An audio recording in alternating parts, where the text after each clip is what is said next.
Niara-maraina tany an-tranony avokoa ireo mpandeha hamonjy ny tompom-piantsoana taxi brosy. 5 heures zay efa navy teto kanefa jusque aujourd'hui tsendrika eto mobily tondra tsy mihina mosary Besambava tamin'ny valo zay tonga teto dia mety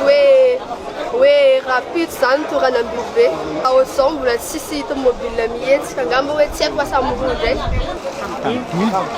tamin'ny maraina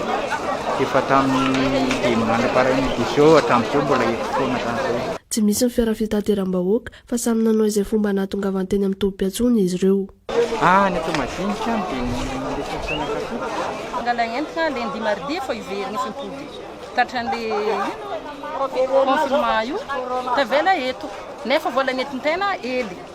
antena amin'ilay nipetraka amin'olo napidriky problème olo antena zao tafidriky problème ny demerde fo ny za taxi nefa raha izy kofa tsy mety oro fa olo zao fa misahirana ireo mba mitadiny roka antena ty ody mamy ny moto ka na dia niakatrabeazany saran-dalana dia ny afina ihany fa lasa ny vola fa tomobile mbala tsy hita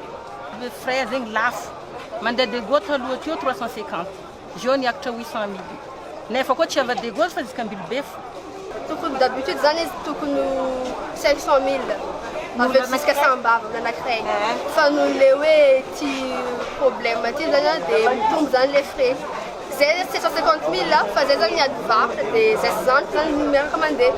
efa niomana ny amin'ny tokony ho ataona nefa izy ireo raha sanatry tsy lasa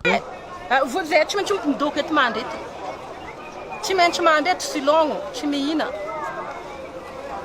koa fa tsy loatra tsy maintsy midoko eto fo zay tsy mahita hevitra sanatry tsy lasa zany zay dia voatery verina mandeha tongotra indray amin'ny lalana tany toerany lana